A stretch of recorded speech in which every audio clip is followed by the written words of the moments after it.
বৈধ কাগজপত্র ছাড়া ইরানে প্রবেশের চেষ্টাকালে পাকিস্তান ইরান সীমান্তে ৩৩ বাংলাদেশিকে আটক করেছে পাকিস্তানের কেন্দ্রীয় তদন্ত সংস্থা এবং ফ্রন্টিয়ার কোর।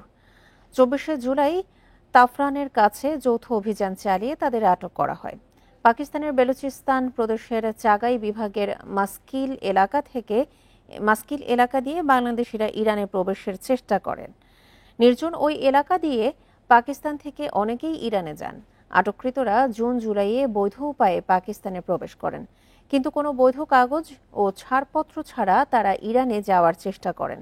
এসব বাংলাদেশিদের আটকের পর পরবর্তী তদন্তের জন্য কেন্দ্রীয় গোয়েন্দা সংস্থার কাছে তুলে দেওয়া হয়েছে। প্রাথমিকভাবে ধারণা করা হচ্ছে এই বাংলাদেশিরা কোনো মানব পাচার চক্রের সদস্য হতে পারেন।